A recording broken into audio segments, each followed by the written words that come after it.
गुरुर्ब्रह्मा गुरुर्विष्णु गुरुर्देवो महेश्वर गुरु साक्षात् परं ब्रह्म तस्मै श्री गुरुवे नमः।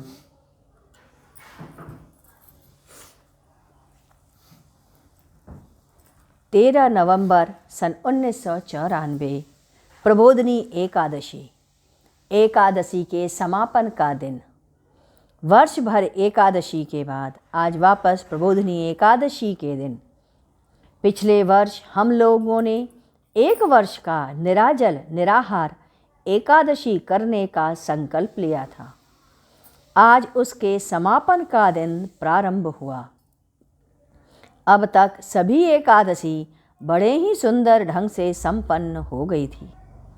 12 तारीख से ही यानी 12 नवंबर सन 1994 वाले दिन के 2 बजे तक ही हम सब ने भोजन कर लिया। फिर प्रारंभ हुआ एकादशी का व्रत।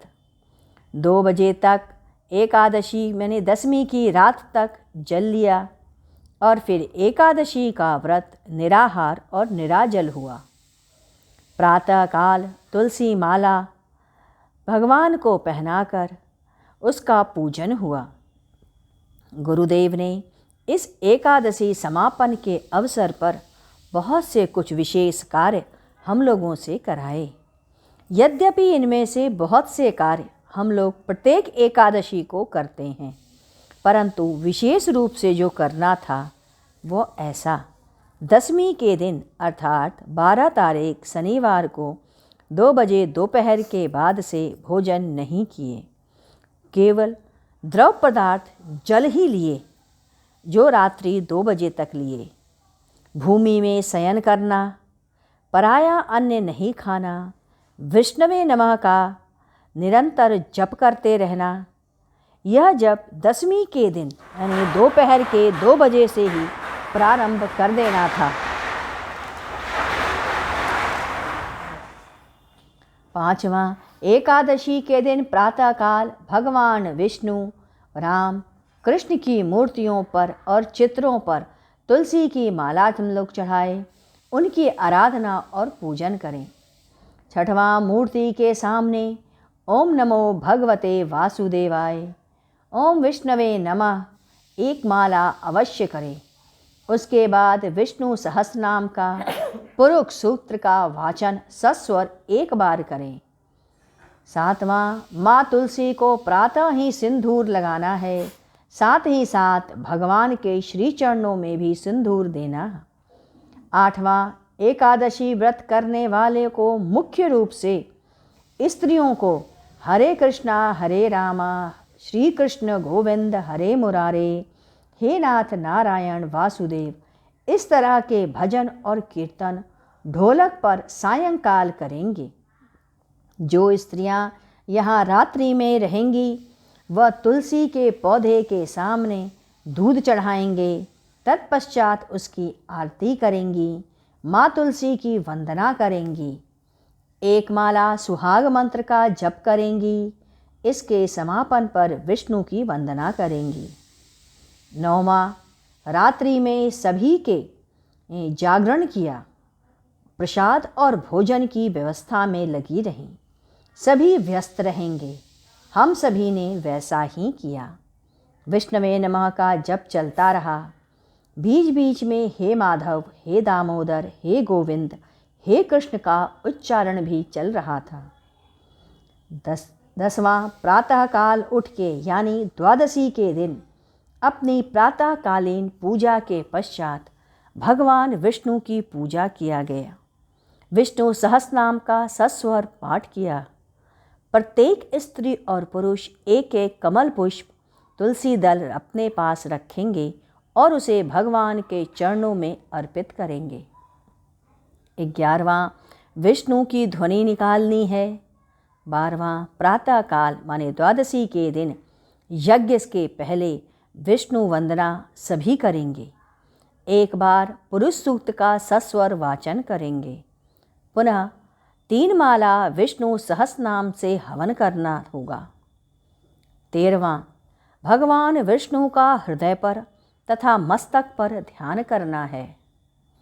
14वां, हवन के पश्चात पंडित जी सत्यनारायण जी का भगवान की कथा कहेंगे और फिर पुनः हवन करेंगे। उसके पश्चात तुलसी विवाह पंडित जी की उपस्थिति में ही स्त्रियां करेंगी। 4 गन्ना, पेड़ा तथा सिंघाड़ा के साथ हल्दी के साथ अल्पना युक्त होकर के विवाह का कार्य करना है। 15वां, पंडित जी को भोजन कराएंगे, उन तथा दान देंगे, उन्हें सिद्धा देंगे, उसके बाद उनकी विदाई करेंगे। 16वां, स्त्रियां अल्पना के सामने गीत और भजन करेंगी। उसके बाद जब उनके पति भोजन कर लेंगे तो उनकी ही थाली में वह भोजन करेंगी। भोजन करने से पहले प्रत्येक विवाहित स्त्रियां अपने पति के दाएं पैर के अंगूठे का जल लेंगी। 17वां, आरती हर बार करेंगी। 18वां, शंख से अर्घ देना है सत्यनारायण जी को। भगवान विष्णु व लक्ष्मी की मूर्ति को चांदी के थाली में रख करके उनको शंख से अर्घ देंगे।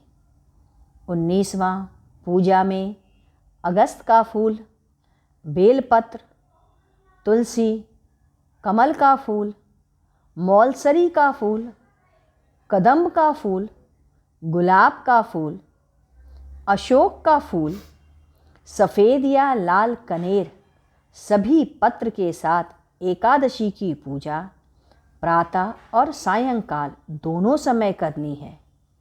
ये पुष्प इनमें से जो उपलब्ध हो उसे भगवान विष्णु के चरणों पे चढ़ाएं।